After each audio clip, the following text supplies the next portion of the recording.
What is up, everybody? Welcome to another episode of Limited Resources. This episode number 692. My name is Marshall. I'm one of your Limited Resources, and joining me on the line all the way from Denver, Colorado, it's Luis Scott-Vargas. Luis, well, we were going to do the show a little earlier, but we kind of ended up at our normal time anyway, didn't we? Yeah. We as it turns out, the best laid plans of mice and men and all that. Yeah, exactly. But we've got a good show today. We're going to talk about Shadows Over Innistrad Remastered. This is a new set that just came out a few days ago.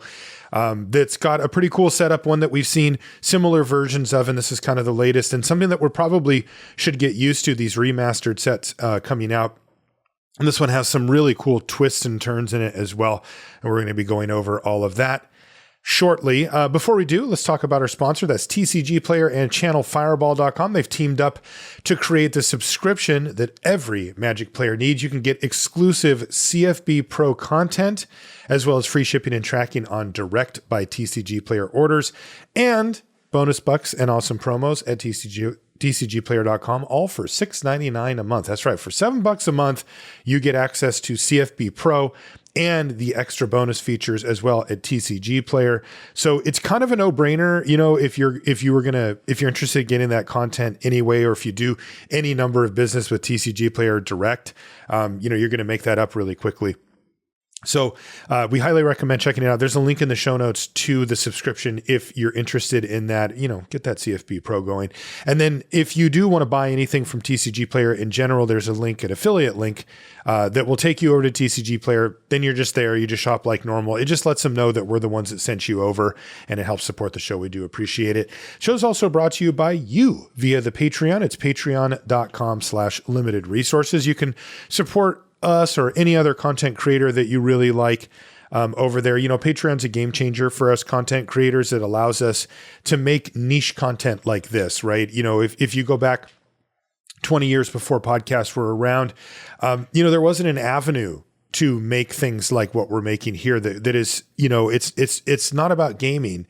It's about magic. It's not just about magic. It's about limited magic, right? We're starting to dial in pretty deep down the rabbit hole here. There's obviously an audience for it, and there probably always would have been. It's just there wasn't really a way to sort of set it up yourself as an independent content creator. And now, thanks to podcasts, YouTube, that type of stuff, you can make the content. And thanks to websites like Patreon, you can actually get some funding for it so that you continue to do it, stay motivated, and be supported as you go through your journey on content creation. So if you're interested in that, it's patreon.com/limited resources for us.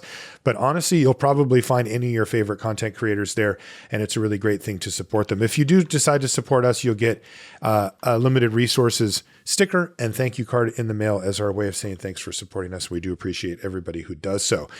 You also get access to the Patreon feed, which is really like my favorite part about the whole thing, because this is where we can ask our listeners questions. This is where our listeners can ask us questions. We use that for the question and answer shows like the one we did last week. And we also use it for the Patreon question of the week. This one comes from Alex Ullman, friend of the show, and, Popper Pioneer. No, I shouldn't say Pioneer because that's actually a format too. Popper leader, content creator, etc. says, as in-person events return, how do you like to be approached by fans? What are the best practices?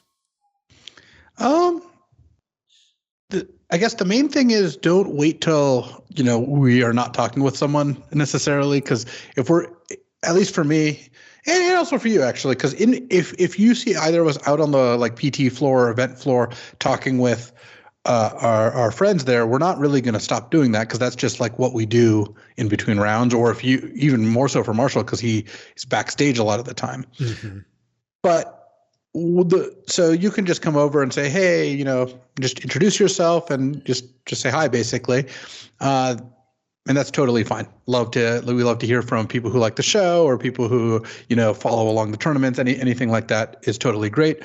The only caveat is if we're in the middle of eating, if you see one of us chowing down, that might not be the best time. The all-time favorite was, and at GP Vegas when I was coming back with Starbucks for the entire coverage team, and someone asked if I could stop and sign something, and it was like literally I had 2 hands full of Starbucks. It was like 8 drinks, and we're in the middle of a hallway. We're not near like a table or anything, and they didn't have a pen, and I was just like, okay, well, this is not that's not gonna fly. Not ideal, but. yeah. If I'm walking fast, it usually means I'm going somewhere. And so if somebody comes up and says, hey, and I'll say, sure, but you got to come with me, like I can't stop. Like I got to go over here. So if you don't mind walking with me for a minute, no problem at all. Same thing. It's just, the only thing is just to be understanding that we're under time constraints. Sometimes that's the only thing. Otherwise, you can come up, you can say hi, we can chat. I don't mind at all. People like to take photos, no problem. Sign your card, no problem. Sign your playmat, no problem. I like all of that stuff. It's something that I kind of got used to when I was doing the GPs all the time. But then when the pandemic hit, it was kind of nice at first because it's like, it's like quieter, right? But at the same time, that's a lot of the time that I get to like connect with people who listen to the show and actually talk to them, actually have them say, hey, I really like the show, or I really like that you guys did this, or, or even they'll give feedback and stuff. And it's like, that keeps me feeling more in touch with the audience, than it does just via Twitter or whatever. Cause so many of the feedback methods that we can get about the podcast are just really impersonal.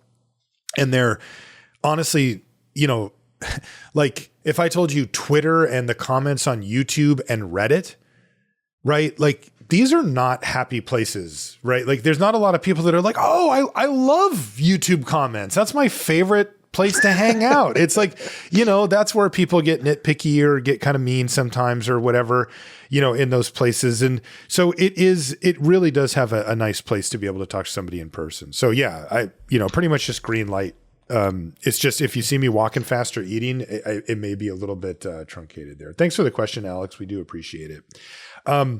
We're going to do a crack-a-pack for this set, but first let's introduce it, and then we'll do crack-a-packs, and then we'll talk about the archetypes and the cards and stuff like that too. We could even do the crack-a-packs at the end if we want. We'll revisit that in a second. But first, the set that we're going to be talking about here is Shadows Over Innistrad Remastered. So this is a remastered set, which they've done before, and I assume we'll see again. I mean, Luis, just on a big picture perspective, this is a way to get cards onto Arena, right? Like that's part of the equation here. I think there's 2 main things here. One is that it gets cards onto Arena for casual play or explorer, historic, what have you, right? Some of these cards had never before seen on Arena. The other is that it gives you a new draft format without having to make much new content. And in this case, there's no new cards. I mean, we'll tell you where they draw these cards from, but there's no new cards. This is not alchemy. There's no newly designed cards. Every single card you're going to see here is a Magic card that has existed. But so it's a lot cheaper on the R&D front. It does take time of the designers who decide which cards to go in, and they did some rarity shifts. In fact, a rare Trapped in the Moon went down to common. Yes. And it's still not very good. Yeah. But it's basically a twofold: getting new cards on Arena, and then also giving people something to draft without having to, make new cards or make a whole new set. So it kind of does both those things. Okay. And while you explain to people about that, I need to go grab batteries for my mouse because my mouse died. Okay, no problem. And so I got a little bit to go. I got a runway for you here. You go get the mouse go get batteries. So this is Shadows Over Innistrad Remastered pulls cards from 2 sets. Shadows Over Innistrad, the original, and then Edritch Moon, which was the kind of companion set for it. So basically what they're doing is they're saying, here's this pool of cards from both of these sets.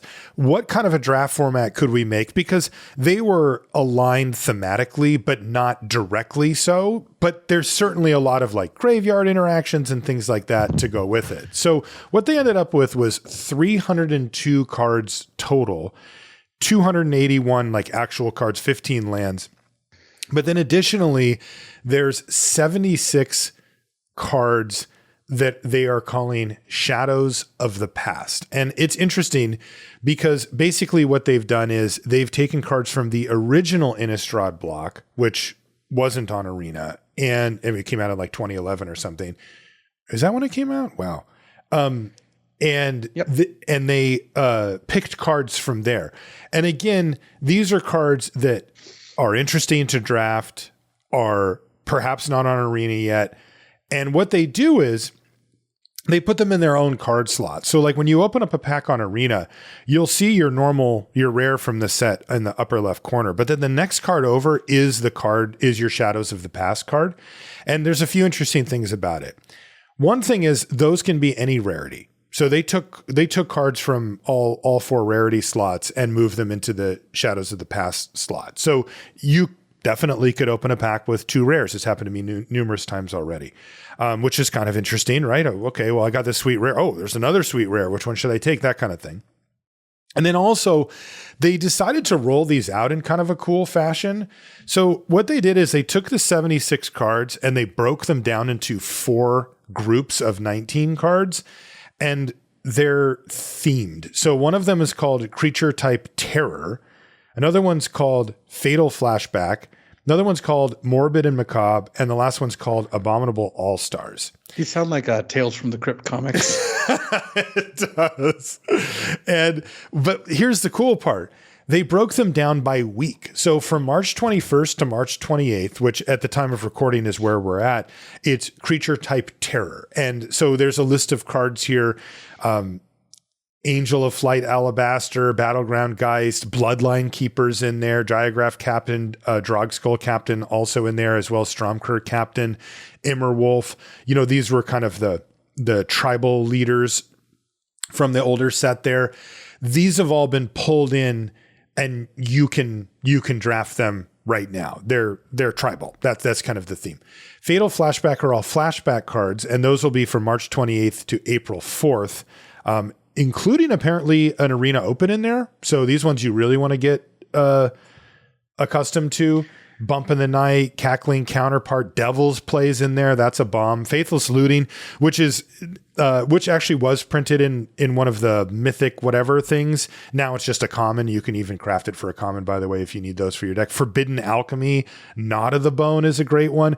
But the GOAT, Spider Spawning is here. It's funny because it's not fully supported. The cards that made the sort of infinite loop Spider Spawning aren't here, but you can draft it. So if we want to talk about the actual GOAT, Travel Preps is here, right? Like that's the card that gets your opponent dead real fast. Lingering Souls as well. So some really powerful stuff in the flashback week. April 4th to April 11th is Morbid and Macabre.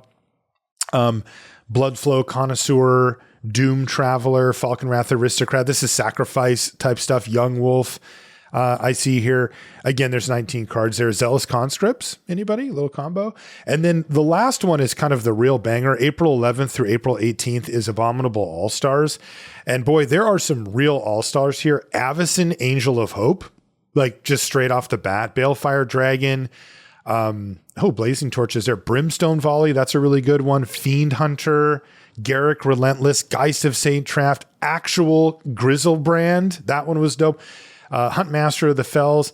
I can't believe this is here. Invisible Stalker is in this, Love Luis. It's just like, go away, Invisible Stalker.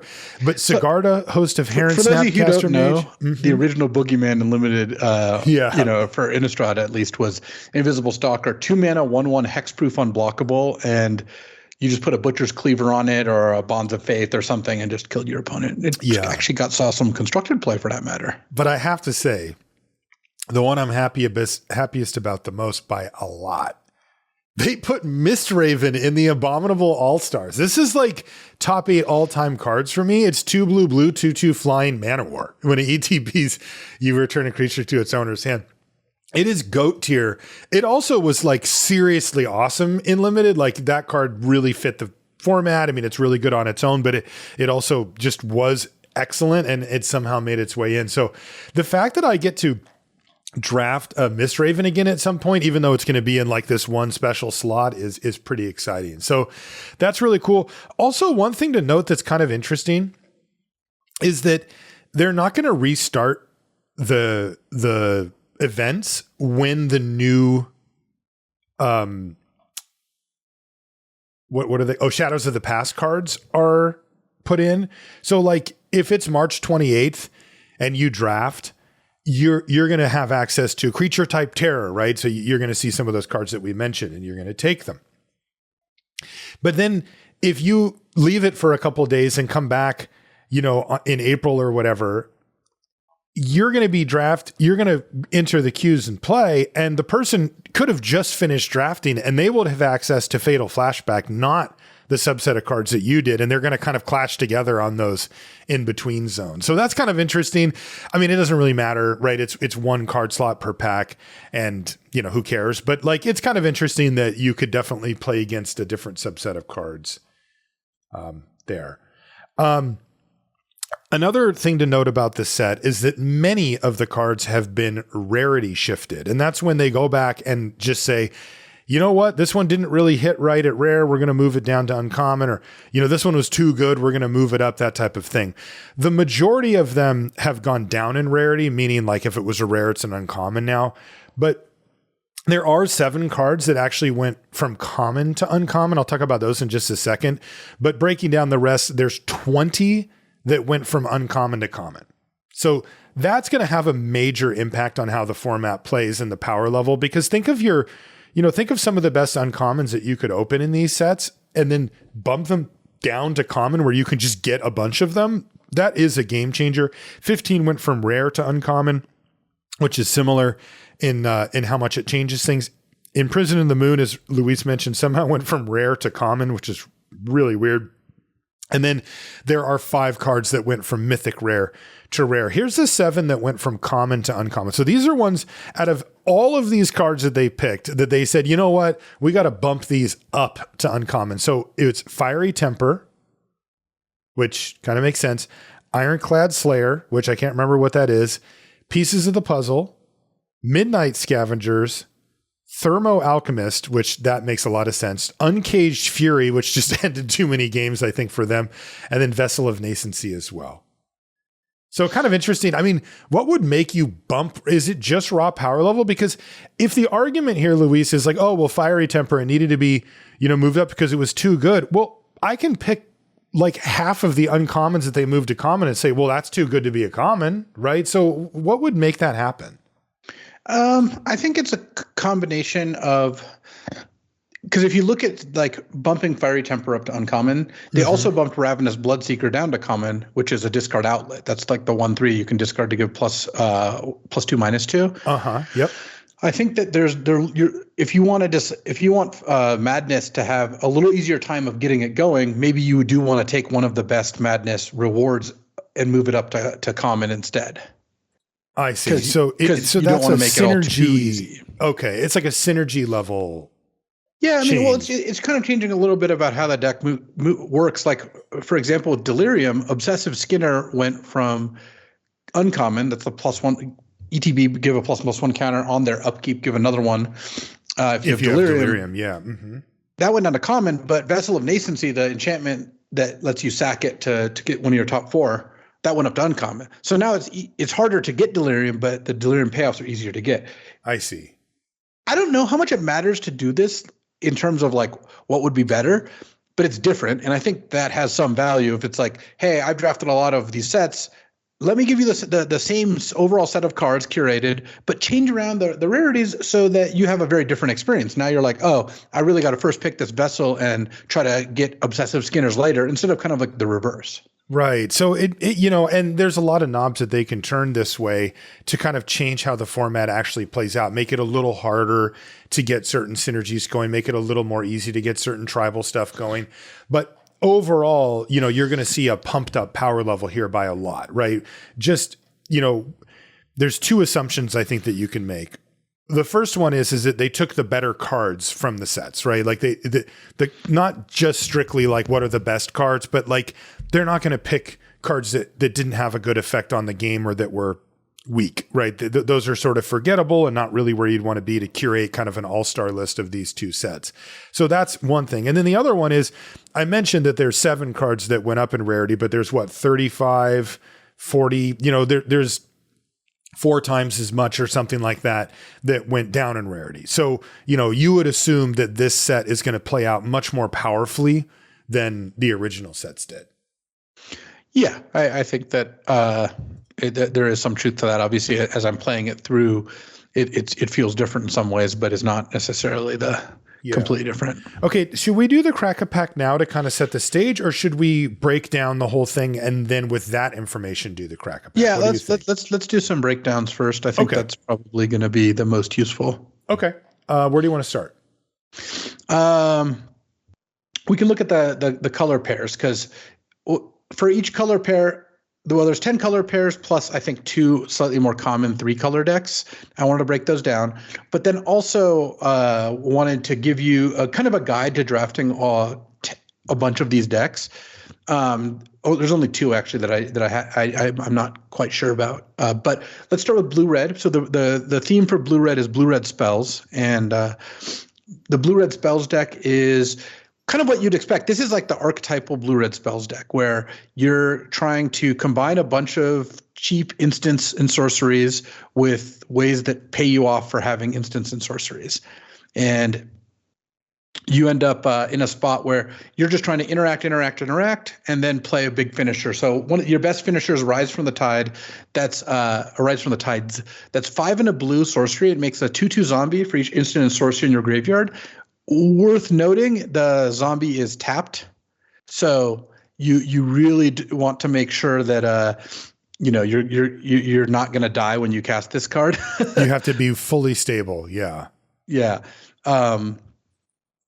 And you end up basically casting this, if not fully stable, not dying immediately. So let's say you cast it and you go down to 4, but you have 7 zombies. You might not take damage after that. Right. Mercurial Geist, the uncommon, it's another payoff. It's 2 blue-red for a 1/3 flying. Whenever you play an instant or sorcery, it gets +3/+0. Thermal Alchemist at uncommon now, this used to be a common, is another payoff. 1 and a red for an 0/3. Taps to ping your opponent for 1, only them. It only goes face, but it also untaps every time you play an instant or sorcery. And that card can do some good work. That card's awesome, yeah. You want all the cheap interactive spells like Galvanic Bombardment, Incendiary Flow, Drag Under. Spontaneous Mutation is an aura for 1 blue mana. And it has flash, and it gives a creature -X/-0, where X is the number of cards in your graveyard. Now, this doesn't help the instants and sorcery theme, but it's still very good in this deck because it's actually the Blue Swords to Plowshares. Blue Swords to Plowshares. 1 mana instant. For your purposes, effectively kills almost every creature. And then card draw, things like Take Inventory. That's 1 in a blue sorcery. Draw a card, then draw a card for each Take Inventory in your graveyard. So you're hoping to peel a bunch of extra cards off that. This deck can also have a Madness theme. It can easily play the red Madness cards alongside red discard outlets, and get pretty happy. Pieces of the Puzzle at common, I think, is a really cool addition for the deck, and I've liked how the deck has played out so far. It does a very good job of finding Rise from the Tide and dumping a bunch of spells in your graveyard. Yeah, do you think it's interesting? I don't know how big of an effect the subset of cards has on these things, the Shadows of the Past or whatever. But like, it kind of feels like when we hit Fatal Flashback mode that this deck will be even better. Well, I definitely want to talk about that because a number of these decks have allied color Lord. And I actually think the best decks right now kind of track to that, where you've got red-black vampires, blue-black zombies, red-green werewolves, blue-white spirits, all with an allied color Lord from this extra bonus sheet. And you see those cards often enough that I think it has a huge impact, and you end up being very happy being in these color pair because you get Stormkirk Captain and werewolves, or in vampires, Immerwolf and werewolves. Once those are rotated out, those archetypes are going to take a hit. Blue-red spells doesn't really take much of a hit here, and as you mentioned with the Arena Open, before the Arena Open, I think we're going to want to at least dedicate part of a show to updating people on kind of where things are at with these archetypes, because it is going to change. And I think that's the whole purpose, obviously, is to change week by week. So you have, again, more content, that never ending search for, ways to produce content. Right. Yeah. But I have to say that this to me seems like the way to do it.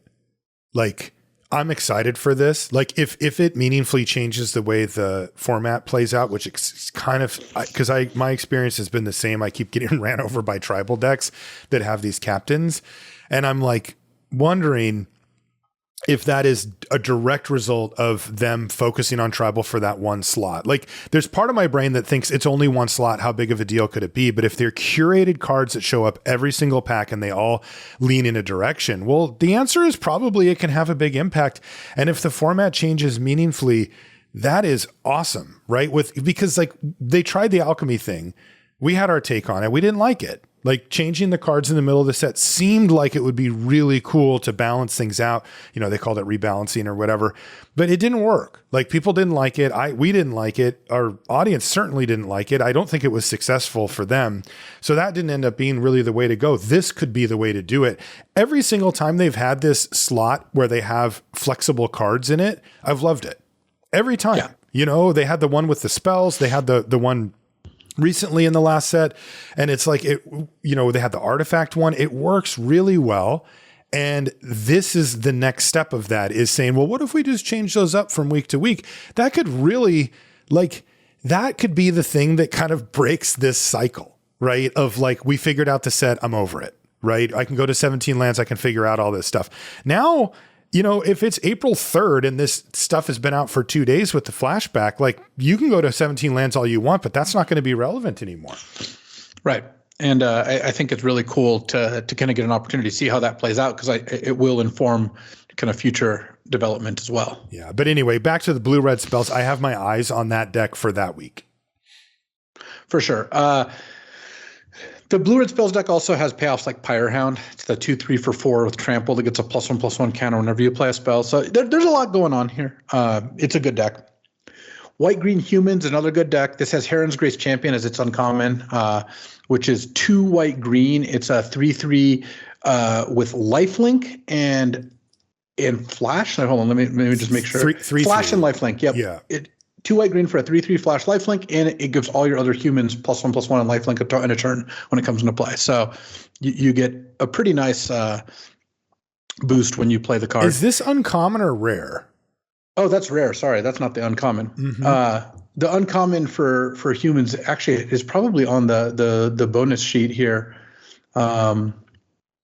I wonder. Oh, where is the white-green uncommon? I don't know, actually. I'm trying to think of. I saw this, and it was the only white-green card I saw, so I kind of didn't notice that it wasn't the uncommon symbol. Do they not have one?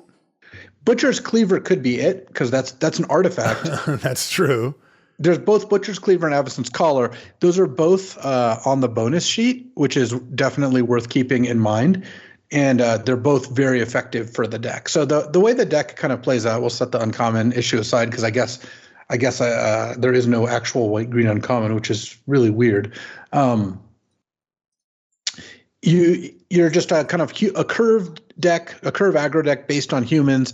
It's got the best common in the format, Thraben Inspector. That card is baby.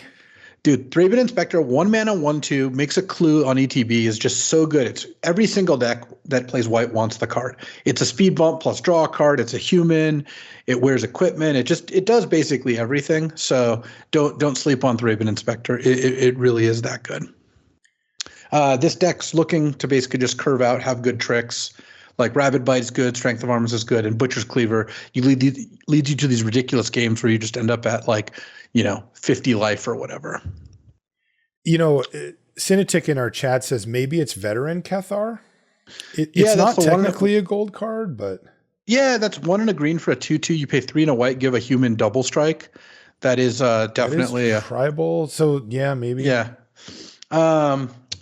Another good deck right now, especially, is Red-Black Vampires, which is also a Madness deck. So Stormkirk Captain's the payoff. That's the 1 Red-Black Vampire Lord that's on the bonus sheet that gives all your vampires +1/+1 and first strike. It also has first strike itself.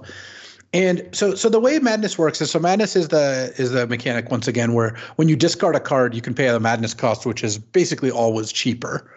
And when you pay the Madness cost, you get a big discount, and you get to play a sorcery at instant speed, which is really nice. When you're drafting a Madness deck, and the Vampire deck is a Madness deck, it's got multiple common vampires with Madness. A bunch of the vampires are discard outlets like Olivia's Dragoon and Ravenous Bloodseeker. Mm-hmm. it's more important to have discard outlets than madness cards.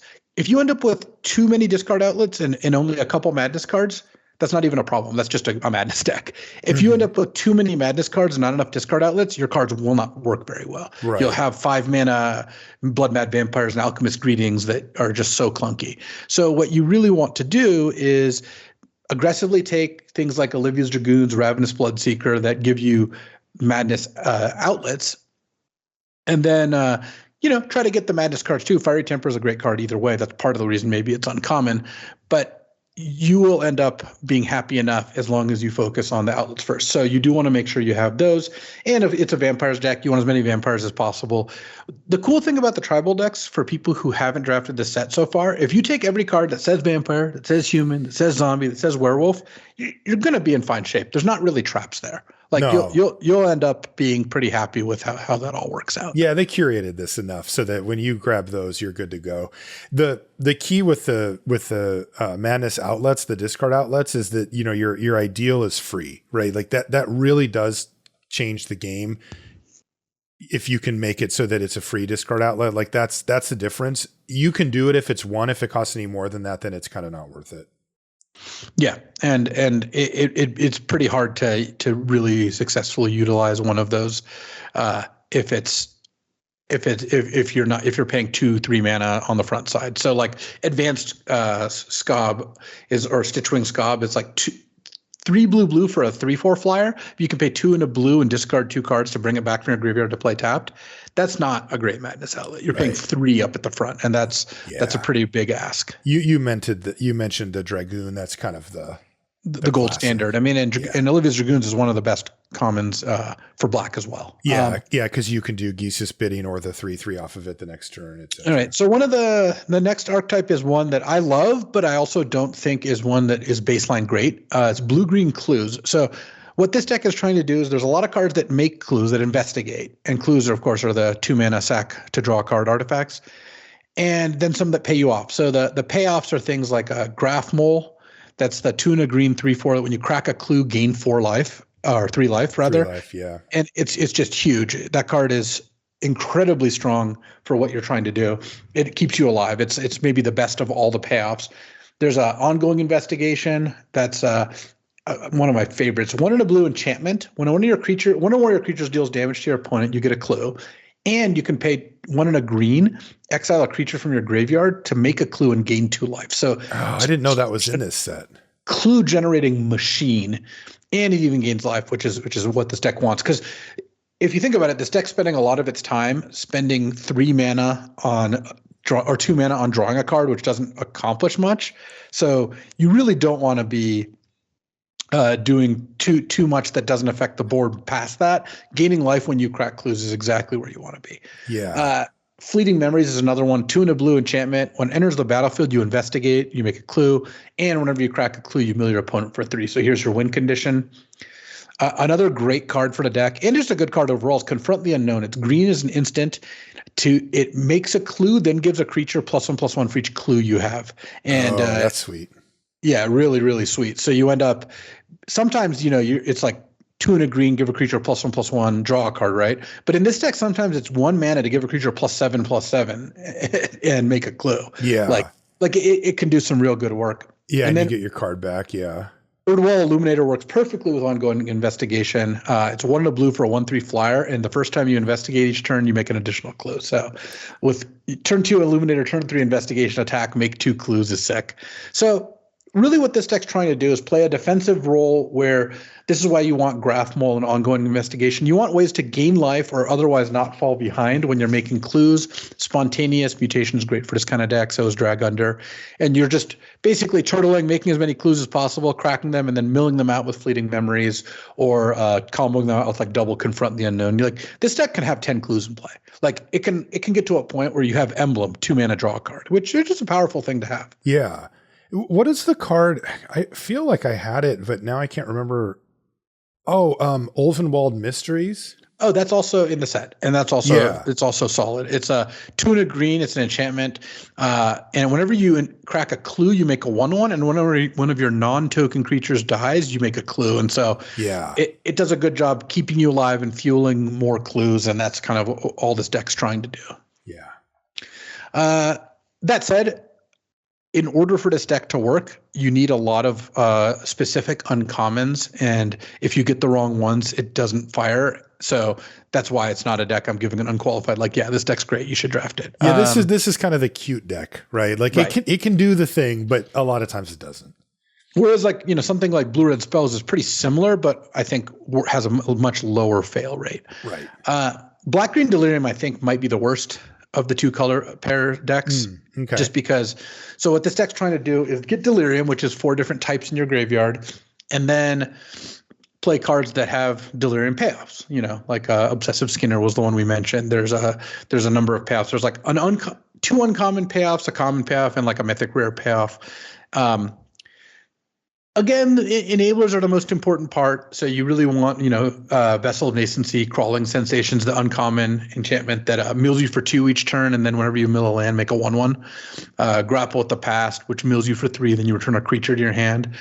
And once you have enough enablers, you play some Delirium cards, and the decks that really go hard can play Epitaph Golem. It's downshifted to common now, so you should basically always be able to get one.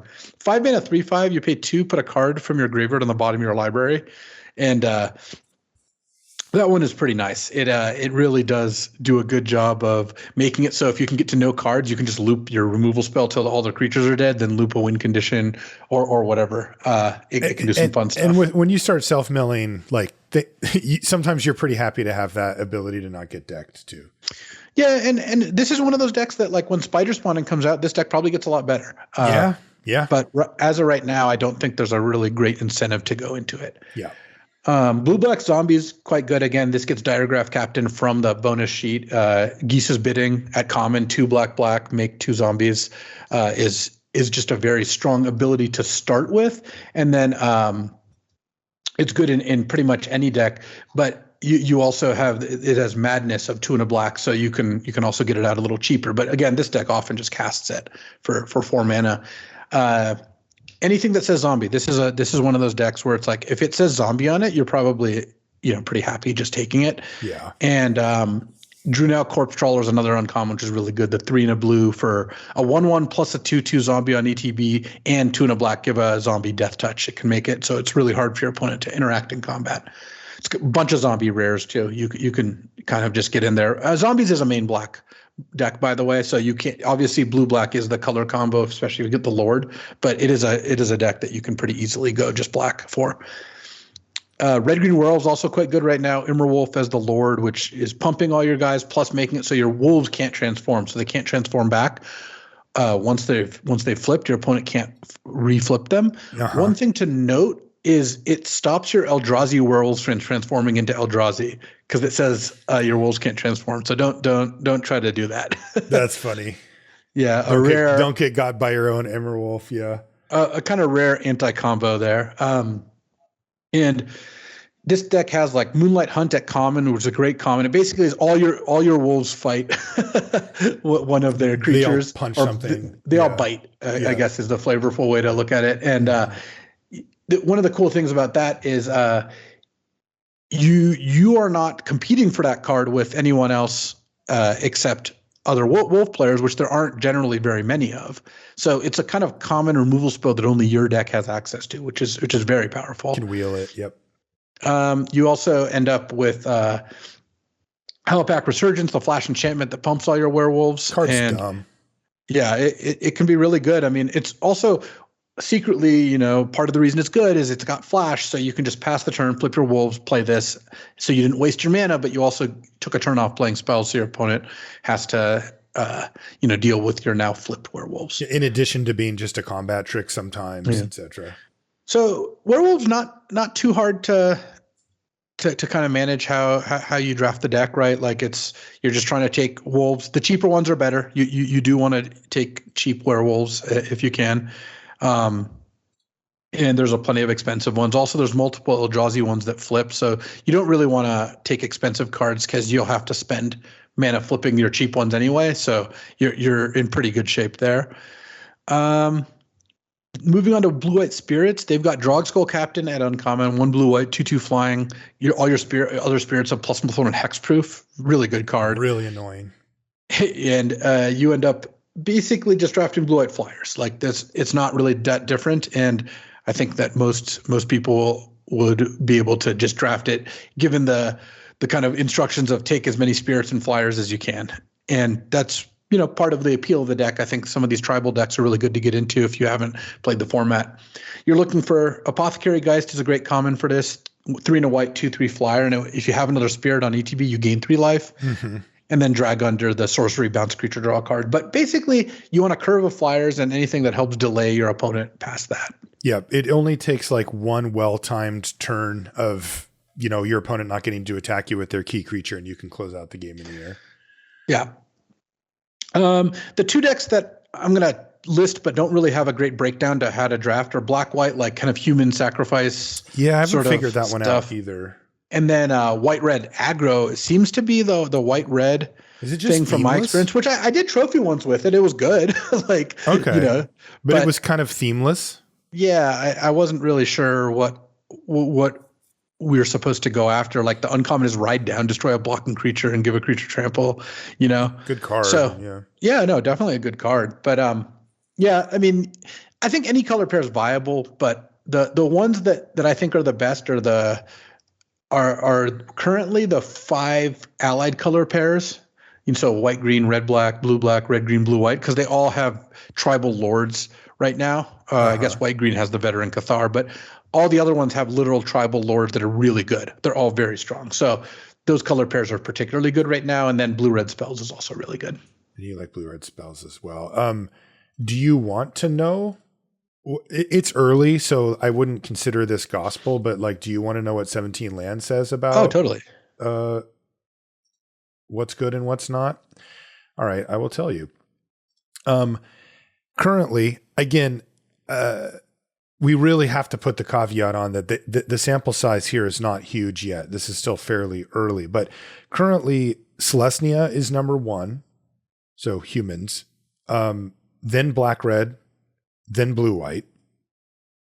So some type of humans-ish and then vampires and spirits are 57.5, 57, and 56.5. Then werewolves. So your tribal instincts were correct. Of the top 4 decks, 3 of them are pushed archetypes, and then the other one is also another tribal one with humans. Then blue-red at 55.3. Then black-white. So maybe it's worth figuring out what's actually going on there at 54.5. Then Simic, so the Clues deck at 53.8. Mm-hmm. Then, as you predicted in the lower end of things here, is Golgari, so the black-green Delirium deck is 51.6. Red-white is 51.4, perhaps just because it is just sort of a pile of cards, like it doesn't have a lot of synergies going. And then Zombies is actually last at 48.7%. Oh, okay. So I haven't drafted Zombies. I lost badly to it twice, so maybe they just had good zombie decks, but I guess both of them had rares, so that kind of does make sense. But but we do see the tribal, and what I'd love to do is to grab this graphic, like the day before it switches over, right, to the new and compare it a week later or something, and then compare it. Yeah, I mean, because if it does shift significantly, that's interesting. I mean, now you got some design space there where they could be like, okay, we want to keep this fresh, we want to keep it interesting, but not completely redefine the whole format. This could be the way to do it. So we'll see. I have 2 more archetypes I do want to talk about. Okay. One is they're both 3 colors. One is Temur Emerge. So this is blue, green, red, and Emerge is a mechanic that they feature on a bunch of Eldrazi in the set, where the Eldrazi costs like 9 mana, 8 mana, right? A lot. Yep. But if you sacrifice a creature, you can first of all pay the Emerge cost, which is always cheaper. So and then it also reduces the cost by the casting cost of the creature. So for example, you've got Wretched Gryff, 7 mana, 3/4 flying, ETB, draw a card, but the Emerge cost is 5 in a blue. And if you sack, say, an Exultant Cultist, which costs 2 in a blue, all of a sudden you just pay 3 mana for Wretched Gryff. You get a 3/4 flyer and draw a card. I love it. Of course, you do have to sacrifice a creature. That's a pretty big cost. But in these colors, there are various things that you can sacrifice for value. So blue green is where you get a lot of the good sack creatures from it, and so it's more of a blue green deck, but the red removal can be good. And the way these decks work, you often are playing mana fixing as well. But mostly it's blue green. Things like Byway Courier, Drownyard Explorers, Exultant Cultist, basically creatures that when you sacrifice them, you get a benefit is obviously very good. And you're trying to take all the big Eldrazi stuff, and the big Eldrazi are all good. Black also has like a good rare and a good uncommon Eldrazi. So it's really whatever color your Eldrazi are kind of guides you. Sorry, I misspoke. It's not really Teamer. It's blue, green, emerge, sometimes black. I was mostly used to the constructed Teamer emerge deck, so I just kind of shortcutted to that. But when you start, the reason to start in this deck is when you get one of the big Eldrazi. The rares like Elder Deep Fiend or kind of Decimator of the Provinces, Distended Mindbender are all fantastic. But even things like Abundant Maw, Mockery of Nature, Drownyard Behemoth are all great. And what you do is you take the cards like Exultant Cultist and whatnot, and you try to just set up this curve of turn 3 or 4 play a creature, turn 5 play a giant Eldrazi, way above rate at that point. And you kind of draft a controlling deck kind of based around that, where you're trying to play creatures that you want to sacrifice plus giant Eldrazi that give you a huge payoff for sacrificing. Yeah, and it's also just sweet to have that sort of floating around, but not necessarily have to be one of the huge themes. Like I played against a deck, as you're describing, where somebody had Distended Mindbender, and they also had Drownyard Behemoth, and they did what you like. They got me. Right. They just they flashed in the behemoth. They just did Mindbender me, took my card. I'm like, oh my God. And it was just overwhelming. Like if I had, some good removal spell or something, maybe I could have fought back, but I just didn't. And they just were so far ahead that I had to start chumping and it was like, there was a really good tension there. Like that's a cool deck. And it's not like this deck pops up all the time, right? These are just cards that definitely sometimes we play. Yeah. So normally I for both Madness and Delirium, I would say, take the enablers first and you'll get the payoffs later. For this deck, you should take the payoffs first because the payoffs are higher, typically higher rarity. There are, the common Wretched Griff, but I think every single other big Eldrazi is uncommon or rare or mythic. Yeah, that's the only common one. So you really do want to take the payoffs and then try to pick up enablers, because the other thing is these things are powerful enough that if you cast one of them by sacking just a normal creature, that's not necessarily bad. A lot of them have good ETB abilities. So if you don't have to necessarily sack one of your good creatures to sacrifice in order to feel like you got value out of it. Right. Yeah, the ones with flash are super annoying too. Elder Deep Fiend and Drownyard Behemoth, both in blue, both with flash. It's like, ugh. What was the other archetype? The Abzan Delirium deck. So basically white has Topplegeist, Reaper of Moonsilver, and the Mythic Descent on the Sinful. The reason I mentioned it is because it's pretty easy to splash in the Delirium decks because you're already wanting to play things like Vessel of Nascency and Terrarian because they just get good types into your graveyard. So I think it's worth keeping the door open to splash some of these good Abzan payoffs and end up in a spot where you're pretty happy doing that. Yeah. What's the other? So there's Terrarian, Vessel, and then there's also what's it called? The one that gets a basic, right? Traveler's Amulet. Yeah, that's on the bonus Amulet. Sheet. Oh, that's bonus sheet. Oh, I've had a significant number of those. So I that think won't the bonus be around sheet's forever. not very big, and so yeah, I think the lower rarity cards on the bonus sheet you see often enough is what it seems like to me. That makes sense. Do you want to do some crack-a-packs? Yeah, let's do it. Okay, so with our newly armed information, we will open up a pack here and see what we've got. All right. First card out, I think, is from the sheet, so we'll wait. So I'll hold off on that. But so Tattered Haunter, 1 and a blue, 2/1 flying, can only block creatures with flying, and it's a spirit. That is solid in the white blue spirits deck and not really anywhere else. Blue red doesn't want it. Blue black doesn't want it. Blue green definitely doesn't want it unless you have like a bunch of ongoing investigations. So overall, I would say that Tattered Haunter is not a card I'm going to start with. Yeah. Byway Courier, I like this guy. This is the 2 and a green 3/2, and when it dies, you investigate. It's also this is a solid card. It's good in the Clues deck and it's good in the Eldrazi deck, so it's fine. And it's just fine in any deck. A 3-mana 3/2 that dies into a Clue is just a decent value card, right? Yeah, that's how I see it. Next is Bloodbriar.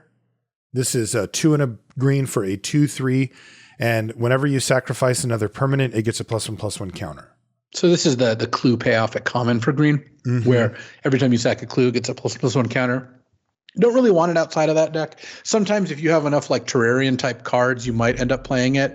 It technically gets big when you emerge off of something too. Yeah. But that's not really, what I'm trying to do. Yeah. So generally I would restrict Bloodbriar to the Clue deck. Yeah, and it has no tribal synergies either. I also think it's worse than Bioraker to start with because they're comparable in the Clue deck. Sometimes the Bloodbriar does end up being way better, but they're comparable because you don't know what you're going to be short on. And the Bioraker is much better in other decks. Yeah, it's a human. You can just throw it into there. Galvanic Bombardment. That's the red instant. Love it. Yeah, X damage to target creature, where X is 2 plus a number of cards named Galvanic Bombardment in your graveyard. Yeah, this might be the second best common after Thraben Inspector. Oh, okay. Like, it's 1 mana to kill almost anything in the early game, and if you get like 2 or 3 of these, which is will happen sometimes, your subsequent ones can get better and better. But think about this card in blue-red spells. This is the perfect card for the deck, right? Totally. And, it's also worth noting that these cards that count the number of ones in your yard, you can get those in there any number of ways. I mean, you self-mill them in, you discard them. Like, they can end up in your graveyard without just having simply been cast, and that can be a big advantage, too. Wow, this is a heck of a pack. I guess they're all kind of like this. Olivia's Dragoon. That's the one that we talked about for the Vampire Madness deck. It's 1 and a black 2/2. It's a vampire, and it has the activated ability, discard a card, and it gets flying until end of turn. But the key is what we mentioned, it's free. It's the discard is free, so you can just straight up pay the madness cost on any madness card. Well, also in the Vampires deck, sometimes this just does the last 6-8 damage really easily because it just flies over out of nowhere, but it also gets pumped by your vampire stuff. So yeah, really good card. Something I'm really happy with. Yeah. Where are you at right now, by the way? Are you still on Bombardment? I guess you said you thought it was second best. Yeah. Yeah. I think it's similar to kind of like the Byway Courier Bramble pick, or Bloodbriar pick, where Olivia's Dragoons, I think, would end up being better if you knew you were going to be red-black vamps. But, Galvanic Bombardment is just a good card in any red adjacent archetype. So I'd rather just take the kind of reliable good card. Here's Obsessive Skinner. We mentioned that a couple of times. This is meant to be a payoff. This was rarity shifted. It's 1 and a green. For Delirium. It's 1 and a green for a 1/1 human rogue. And it says, when it enters the battlefield, you put a +1/+1 counter on target creature. So, your baseline is a 2/2 for 2. But it has Delirium at the beginning of each opponent's upkeep. If you've got Delirium, you put a +1/+1 counter on target creature. It's a powerful card, but it doesn't seem like exactly where you want to be here.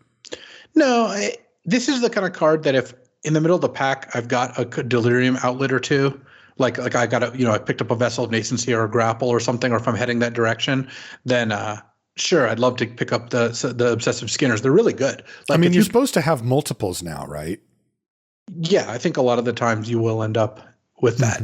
And you're going to be really happy when you do, because it immediately, like if you have Delirium, you play this, get a counter on their turn, immediately gets a counter before anything even happens. Yeah. Like, that's a lot of stats. And if they don't kill it, you end up playing this, pumping something else twice, and then they have to kill this, or you keep getting value, but then you 1-for-1 and got 2 +1/+1 counters out of the deal. Fantastic.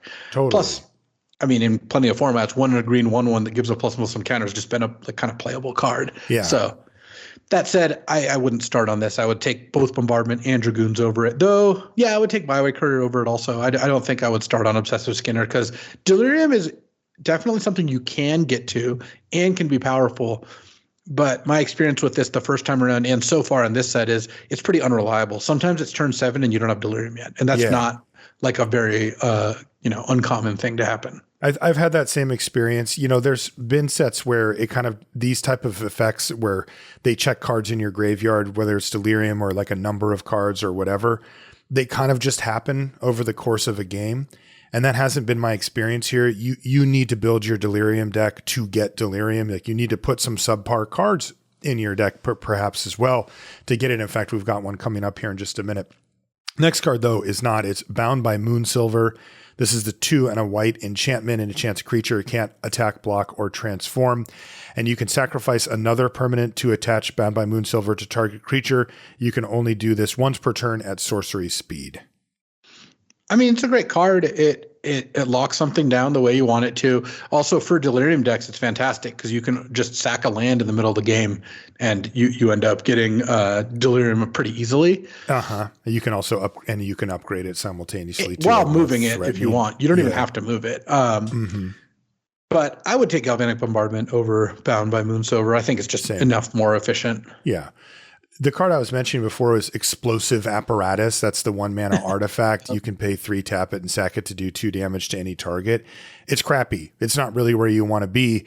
But, you know, if you're going to try to have the 4 Obsessive Skinner deck and you're a little light on artifacts, you know, you didn't pick up a Traveler's Amulet or a Terrarian, you may have to run an Explosive Apparatus. That's kind of where I've come down, which is why I don't think that the Delirium deck is that great, you know, because if it's asking me to go low on the totem pole here, I don't really want to do it.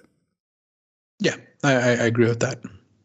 Essence Flux is blue for an instant. It's common. Exile target creature you control, then return that card to the battlefield under its owner's control. If it's a spirit, put a +1/+1 counter on it. Yeah, I mean, this is a strong card in a fast format, which this does seem like a pretty fast format so far. I mean, I guess we'll get the data on how it all breaks down eventually, but my experience so far has been that people get on the board quickly, and you got to be doing stuff, or you do end up in trouble. And Essence Flux plays well in that kind of game where you 1 mana to save a creature and get a +1/+1 counter on it if its spirit is quite strong. Yeah, and like you said, there's that window. You know, the Spirits deck, when built correctly, gives you a very small window. And if you can, you know, your opponent is going to need to scramble to take out a key spirit or 2 removal wise, and then all of a sudden the Spirit's game plan really falls apart quickly. But if you have this type of card that can protect that 1 key creature for 1 turn, that can be it. Uncommons, Hope Against Hope. This is 2 and a white for an enchantment. It enchants a creature. The creature gets +1/+1 for each creature you control. And as long as it's enchanted, as long as enchanted creature is a human, it has first strike. And I never play cards like this. This one in particular, I think, is playable. It can just make one of your creatures, like your humans, pretty big. But you think that's playable? Like I mean, it just turns it into a massive first striker. There's some times when your opponent's going to have a hard time dealing with that. Like, I think a lot of the blue-white humans decks, or sorry, the green-white humans decks wouldn't mind playing this card. It's a pretty big trump card against decks that don't have bounce or removal, which not necessarily going to be all the decks, but will be some of them. I mean, I guess what I'm hearing you say is that this card makes your creature better. I'm like, okay, but removal does exist and bounce does exist, and there's a lot of it. Well, it's good rate. This isn't giving a creature +2/+2. This might give a creature +5/+5 in first strike. Like that, the numbers get big enough, those cards become appealing enough. And like the humans decks have a lot of ways to make extra tokens out of the graveyard. I just feel, I mean, what about the downside? Like, you're not... Well, the downside's real, but... Like, it also might give your creature +1/+1. Definitely true. I'm not saying you always play this card, but... I think you will never play this card in this format.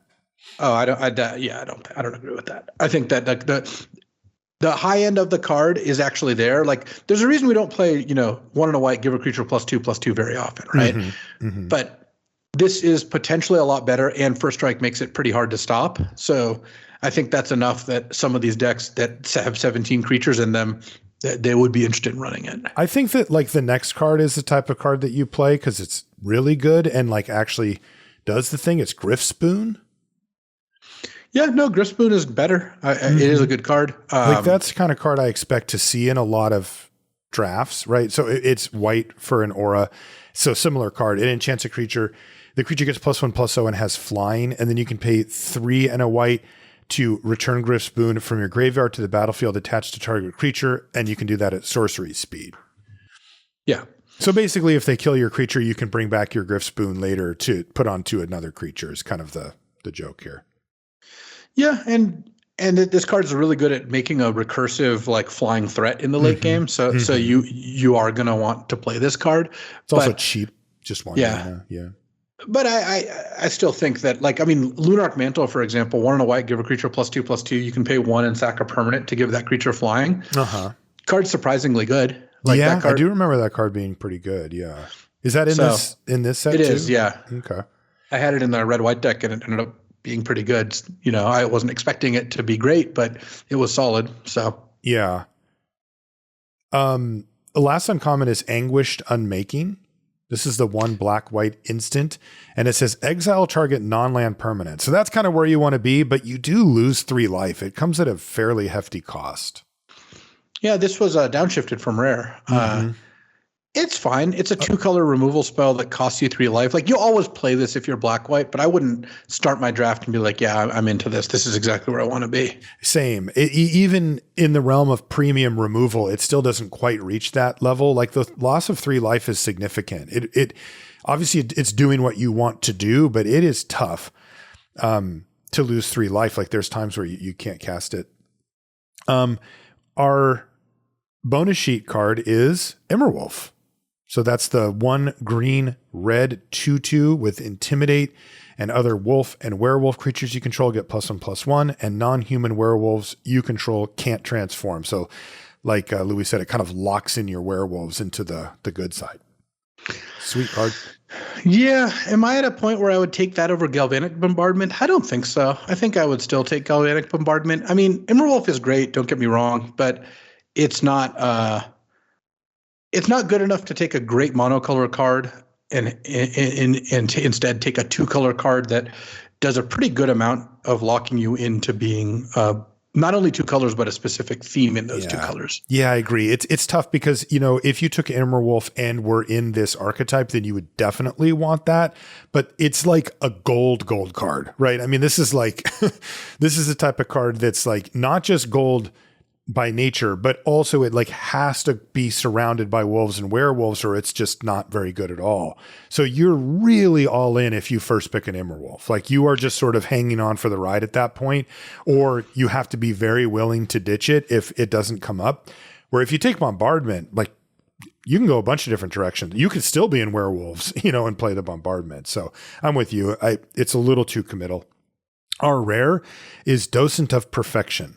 Docent of Perfection. Docent? I don't know. I don't actually know. It's 3 blue for a 5/4 flying insect horror. And it says, whenever you cast an instant or sorcery spell, create a 1/1 blue human wizard creature token. Then if you control 3 or more wizards, transform it. And I have no idea what it becomes because I'm looking at a photograph. What is it? What is so it transforms into a big flyer that says whenever you play a spell, give your wizards +2/+1. And I think all your wizards have flying too. Okay. Yeah, I'm bringing it up now just to get it. It becomes Final Iteration. As you said, it's a 6/5 flying. And it says wizards you control get +2/+1 and have flying. And whenever you cast an instant or sorcery spell, put a 1/1 blue human wizard creature token on. So yeah, it makes Delvers. It makes Delvers, but come on. It's already sweet, right? Would you take it here? Oh yeah. I mean, the card's fantastic. It's a bomb, right? Oh yeah. I mean, it's a big flyer that makes a creature every time you play a spell and just transforms into another big flyer that pumps all your other creatures, which are now flying. Yeah. Okay. I'm in. Yeah. So we would take that card quite easily. How does it break down after that though? Like, cards on the list might be Galvanic Bombardment, Olivia's Dragoon, Immerwolf, Anguish Unmaking, Griffspoon maybe, Bound by Moonsilver. Yeah, I would go Galvanic and then Immerwolf, and then I would probably Griffspoon over Bound. It's close, but Griffspoon is really good for any aggro deck. So you're probably really being is. White, green, or black, white. You're not really wanting it in blue, white as much because your creatures normally have flying. Yeah. Interesting also, like, let's say this pack was crappy or there were fewer cards. Immerwolf versus Olivia's Dragoon. Do you shoot for the stars and take the wolf? I would Immerwolf at that point, I think. Yeah, because Dragoon is also pretty gold cardish, right? Like, you can play it in any black deck. It's okay, but it just shines in the Madness deck, and it's just really mediocre in all the others. All right. Well, that's our first Crack-a-Pack. Luis takes Hope Against Hope, and I take the Bomb Blue Rare. We've got another Crack-a-Pack for you, though. We're not stopping. We're doing another one. This first, our first non-special card is Angelic Purge. 2 and a white sorcery. At common is additional cost to cast it. You sack a permanent and you can exile an artifact, creature, or enchantment. I was kind of surprised. I just took a quick look at 17 lands rankings for the commons in this set, and this is actually really high right now. I'm not sure why. It asks quite a bit of you. Yes, but you can sack like a clue or a land or what have you, and I don't know. It's just there's a lot of it helps you get delirium. The card was decent when in the first iteration of the format.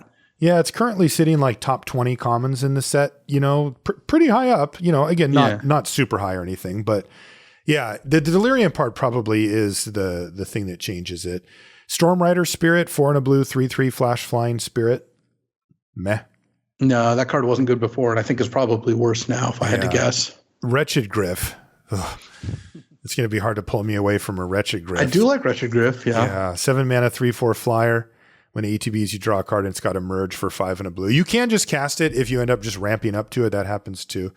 Geese's Bidding, pretty good. 2 black to get 2/2 zombie creature tokens at sorcery speed, but it also has Madness for 2 and a black. Yeah, Geese's Bidding is a very good card to start with.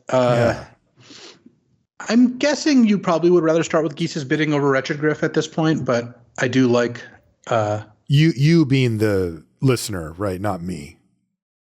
Not you. Yes. I know you wouldn't do it, but I would like to. I wouldn't mind starting with Geese's Bidding just because it asks a lot less of you than Wretched Griff. It does. It's really solid. Pyrehound. This is one you mentioned as a blue-red payoff. The 3 and a blue 2/3 trampler, and it gets a +1/+1 counter whenever you cast an instant or sorcery.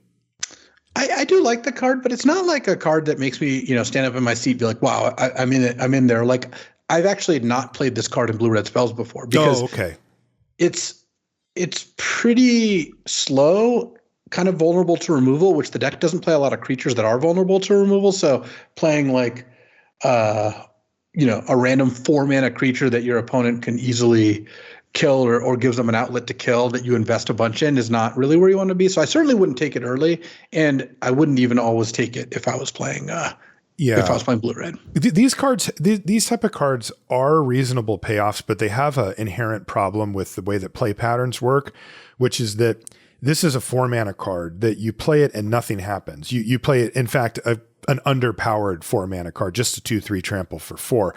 You pass a turn back. If your opponent thinks that it's going to be an issue, they have a nice window to kill it because you really do need to untap with this.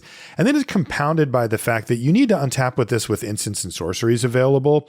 And a lot of those cost 1, 2, and 3 mana, and you would have wanted to use in the first 3 turns of the game. So if you decide that, okay, I'm going to hold on to my instants and sorceries that are cheap, and I'm going to play Pyrehound, and it's going to survive, and then I'm going to unload my hand and make a huge Pyrehound, that doesn't work out as often as you would hope, and it comes at a significant cost of playing an underpowered card and sandbagging, not using up your mana. If there's anything that you've ever taken away from limited resources as far as game advice goes, it's to use your mana. So Pyrehound, faces some challenges in that way, but it doesn't need much, right? By the time it picks up its second counter, it's starting to get kind of scary. And if it picks up a third counter, it's just running over everything. So, but I agree with you. It's a type of card that you pick up like on the later part of the pack. You don't like jump out of your seat and go, okay, I got a Pyrehound, it's on. Bound by Moonsilver again. We already had that. Intrepid Provisioner. This is the 3 and a green 3/3 trampler. It's a human. And when it ATBs another target human you control gets +2/+2 until end of turn. Yeah, I mean, this card's playable in humans, but not super exciting. This is what you want to put the the Hope Against Hope card on, right? It's the perfect target for any pump spell. Yeah. Trampler, etc. Ingenious Scob is 2 and a blue for a 2/3 zombie. It's got prowess, and you can pay blue to give it +1/-1 until end of turn. I do like Ingenious Scob. It overall is pretty solid. It's a spell card that goes in a deck that wants mostly spells. So this one I like actually more than Pyrehound in general, just because it's a little cheaper and has a similar effect. But I still don't really prioritize it. I don't take it early. It's a fine card for the zombies deck too. But apparently that deck is not doing well. Yeah, not doing so well. Another Tattered Haunter here. That's a 2-mana 2/1 flyer. Our uncommons, Pour Over the Pages. 3 blue for a sorcery at uncommon. Draw 3 cards, untap up to 2 lands, and then discard a card. This is a good card for spells, good card for madness. This is a card I don't mind. I don't mind taking. It's a little expensive, but it works perfectly to cast this, discard, untap 2 lands, discard Alchemist Greeting, and madness that one out. Yeah, totally. Yeah, Pour Over the Pages is sweet. Shreds of Sanity is 2 and a red for a sorcery. It's uncommon. Return up to 1 target instant card and up to 1 target sorcery card from your graveyard to your hand, then discard a card, and you exile Shreds of Sanity. Another good blue-red spells madness card. But it just kind of does all the stuff. This pack, I'm a little tempted to take Pour and then try to pick up one of these other cards on the wheel, like a Shreds or something, and then have a good start to blue-red spells. Yeah, you could wheel Shreds or Pyrehound and be pretty happy. Yeah. Uncommon is I should say second to last uncommon, as it turns out, is Port Town. As it enters a battlefield, you can reveal plains or island from your hand. If you don't, it ETBs tapped, and it taps for blue or white. Yeah, this is a cycle of cards that kind of got downshifted in rarity. So this used to be a rare. Really good card. If you're blue-white, but not a card that you're too excited about. I mean, if you're a 2-color deck, these cards aren't that high priority, though it's nice to have them. If you're a 3-color deck, they get a lot more important, but I wouldn't try to play 3-color decks that involve blue and white. That's usually not good in this format. Yeah. Our bonus sheet card is Avacyn's Collar. It's 1 mana for an equipment. The equipped creature gets +1/+0 and has vigilance. Whenever a equipped creature dies, if it was a human, you get a 1/1 spirit token with flying, and the equip cost is 2. It's pretty nice in the humans deck. Yeah, this is a good card in the humans deck for sure. I'm not gonna. I don't think I would slam it like super early unless I didn't have better options, because it does commit you to playing white and specifically the human versions of the white decks. But it is a good card. Yeah. Do you think that it commits you to playing green white or just white? No. You could play it in white black or green white. Okay.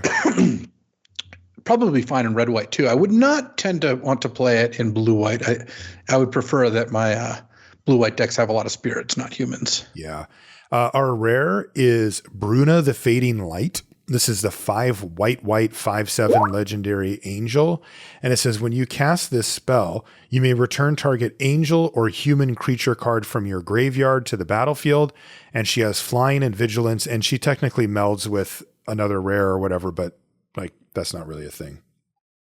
Yeah, that doesn't happen too often, though. I had, apparently it's already happened in this format against Sam Party. Oh, really? He sent me a BK picture of it. I wonder if I was responsible for it. I was doing a draft, and in pack 3, I wasn't in white, and in back-to-back packs were those 2 cards. Yeah, and I passed them both. I'm like, hey, somebody do it, But yeah, so 7 mana 5/7 flying vigilance, and you get a thing back. I mean, it's really powerful, but I don't know. I've always felt like the humans decks and stuff don't really appreciate a 7 mana card like this. Like they just want to be lower to the ground and more assertive, even though if you do resolve this, it's obviously really powerful.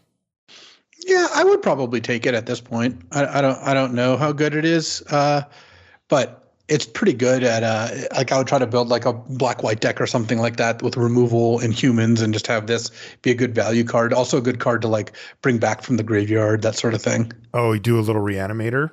Yeah. You do have to cast Bruna though. To get the bonus. But I more means things like Macabre Waltz, like getting value from it that way. Okay. Yeah, I don't know. I mean, maybe I just take Wretched Griff. Like it's the same card.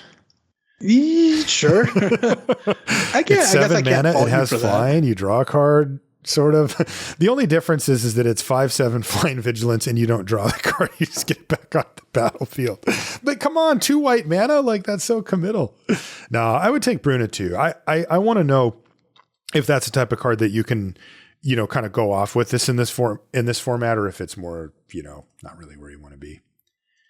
Okay. That's it, right? We don't have anything else. I wanted to run through the top comments per color. Yeah, that's right. I knew we skipped something. Yeah, do that. So for white, you've got Thraben Inspector, just the best. Yeah.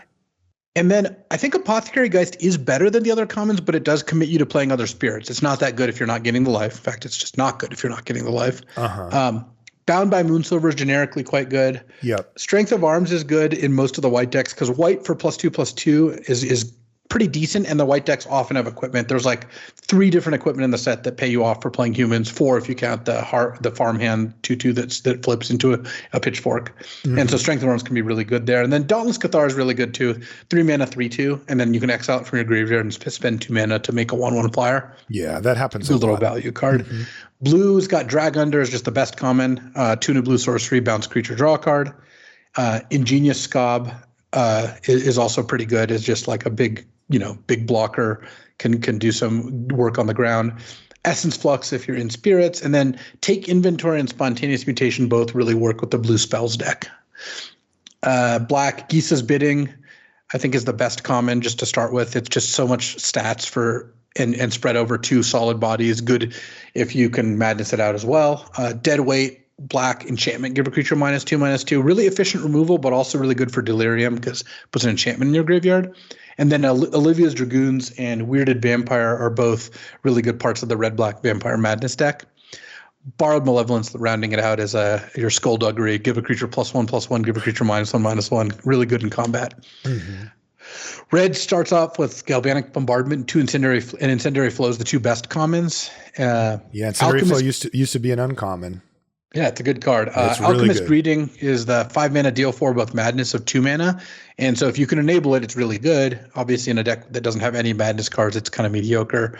And then Ravenous Bloodseeker, also really good if you're in the Madness deck. The 1/3 that discards a card to give +2/-2. And then Deranged Whelp, 2 mana, 2/1 menace. Just a good curve card. Obviously, it's a wolf, so it's good in the Wolves deck. But I don't mind playing this card in like my black-red decks if I just want another cheap evasive creature. Just a 2-ball, yeah. And then green's got Rabid Bite is the best common, just kind of easy to work kill spell that doesn't have them fight back, though it's still vulnerable to their removal spells. Confront the Unknown can be really, really good. When this card's good, it's really good. This is the +1/+1 per clue. Make a clue +1/+1 per clue for 1 mana. Just a 1 mana trick that is potentially a 2-for-1. It's potentially +2/+2 or +3/+3 or greater. Can be quite strong. Moonlight Hunt, another very specific card, but if you're in the Wolves deck, it's just you somehow have 2 Rabid Bites at common. And this one's even harder for them to deal with because all your Wolves hunt their 1 creature. So if you have 3 Wolves in play, removal spell's not going to get them out of it. Totally. It really interesting to note here as well. Again, early in the format, but I did check the commons, and Moonlight Hunt is currently the 3rd best common. So people are really pushing, like the tribal thing is happening, werewolves is definitely happening. Well, people are also, I think, doing a good job of putting this card in decks that it works with. Right. Which is good. I mean, this is a kind of card that if you have the right deck for it, it's a really good card. Yeah. Actually, I've hinted on Logger as the next one. This is the 2 mana 2/1 that flips into a 4/2 trample. Just a 2-drop that has relevant creature types. It's good for humans. It's good for wolves, and can flip into a pretty big creature. 2-drops, especially if you're on the play and you play this on 2 and they don't have a 2-drop, like you're really pressuring them. For sure. And then Byway Courier is just a solid, the 3/2 that dies into a clue. So, yeah, I have liked this format so far. There's talk of us lining up a showdown with the Lords if we can get things scheduled. So we'll see. But it's okay. I think I have time to remaster Shadows Over Innistrad, which I have already mastered. This was one of my PT top 8s was Shadows Over Innistrad. Yeah, totally. So actually, and Eldritch Moon. So both the draft formats where all these cards that wasn't the only did fairly well. Yeah. No, this set's cool. Really curious to see if this experiment with the bonus sheet plays out the way that we hope. Because again, I really love this design space, and consistently when they've had this sheet, it's made an interesting wrinkle. Just in the draft, and gameplay has been fun, and it hasn't felt like it's intruded.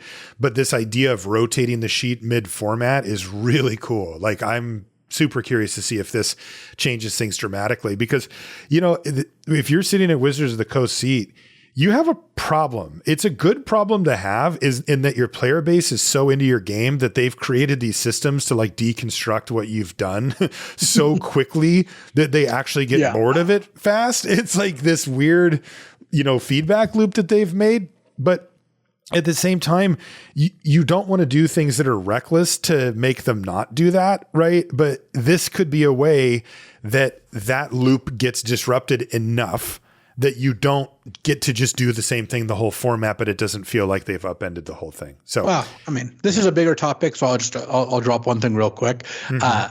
I think for constructed, it's like a bit more of an issue because it solves the formats that everyone plays. If a deck is clearly the best, everyone plays it. For limited, like even with perfect information, when you open a pack, it still might be right to take a card of the worst color or what have you. There's a lot of discovery processes and all the 17 lands data in the world is not going to teach you how to draft one of the more complicated or convoluted decks when you kind of are in the right seat for that. So Limited's a lot more resilient to this. And I think what you're saying is true. This does actually disrupt it in a way that I think is interesting and good. But I even think Limited has a way less of an issue, whereas Constructed, it's an actual issue where Standard gets really boring once everyone's figured everything out. There's just actually not much more to figure out. For Limited, it's just never like that. I've never even felt in the data-rich format it's really done much detraction. Honestly, the biggest thing 17 lands have done to detract my enjoyment of Limited, and this is a minor point, is that people use the data in arguments too much and kind of badly. That I'm sure Sirkovitz loves to hear that, but that's why we have him on the show, right? That's to try to use it the right way. But I think that it's a cool addition. Yeah. Well, curious to see how that goes going forward. That's going to do it for this episode of the show. If you want to find us on social media, I'm Marshall_LR and Luis is LSV. Pretty much everywhere you can find us, kind of wherever you get your podcasts. We're on Spotify, we're on Pandora, we're on YouTube, we're on, of course, Apple, Google, all that kind of stuff too. So you can do that. And of course, we have the website lrcast.com where every episode of LR has been painstakingly uploaded, and you can go back, listen, and hear our thoughts. Even, one thing you can do is you can go back and listen to the set review for Shadows Over Innistrad and Eldritch Moon and see what we thought about the cards then, or you can listen to the Sunset show for there and listen to our thoughts on the archetypes and how they broke down, and then kind of combine that into this new remastered set, etc. So that's all sitting there for you. I want to thank TCG Player and Channel Fireball for their sponsorship of the show, and we will see you next week. All right, I have added something to my list of meaningless Magic accolades. I ended up being the trophy leader in Modern Horizons 1 draft. Hey, congrats! Like 2 weeks, and what kind of you get a huge monetary prize for that, or right? You get a massive prize of the league goes away and it's not recorded anywhere. But I ended up with 19 trophies. The next nearest player had 16 trophies. So of those 19 trophies, I want to give a quick draft breakdown. First of all, it was in between 45 and 50 drafts. So we're talking close to like a 40% trophy rate. Which is incredible, by the way. Well, flashback formats, especially weird ones, tend to there's a lot of ground to be gained there. But okay, but like, what's your fair share? What 15% or what is it? No, I would expect walking into like a normal format to be able to trophy like between a quarter and a third of my drafts, and this is like for you. But I'm saying like you're only supposed to trophy 1 out of 8 times, right? And no, I had a good run, and this is part of why I was in the trophy race. It's not like if I was doing badly in the format, I probably wouldn't have done that, right? It's a little bit of selection bias or survivor bias. But of those 19 trophies, 5 were with blue-black ninjas, 4 were with snow, 1 was with a blue or a black-green like Yawgmoth Reanimator deck, and then the other 9 were with the 5-color spells deck. Which, to be honest, the snow decks were also kind of like that, but Ninjas actually ended up being pretty good for me too. That's awesome. That format was a lot of fun. I got to give a shout out to Sam Black. His article about the 5-color spells Stream of Thought deck was really what got me attuned to drafting it, and he had totally discovered this super cool archetype where you're just like milling them out eventually, but after mostly just killing all their stuff with your 5-color of spells. And It was funny though. Whenever I streamed it though, like I actually didn't do well when I was streaming it, so I never really got to show the deck in action. But the deck was really good and ended up being a lot of fun. My favorite deck, maybe of just about all limited I ever drafted, was the double. I put it on Twitter. The double Future Sight, triple Weather to Storm, 4 unsummoned, String of Disappearances deck that just looped its whole deck and milled them out with Stream of Thought after casting, like, one game I cast 20 Strings of Disappearances and then cast, Weather to Storm up to 80 or whatever. Like, you're just going. That's amazing. It's such a cool deck. Yeah. Oh, that's so sweet. Really, really, really high, and has actually moved Modern Horizons to crack the top 5 of my draft formats next time I put the rankings together. Ton of fun. MH2, which is currently on Magic Online, I did a couple drafts of it and kind of not feeling it, but I'm going to retire with my MH1 crown, as it were. Wow. Congratulations.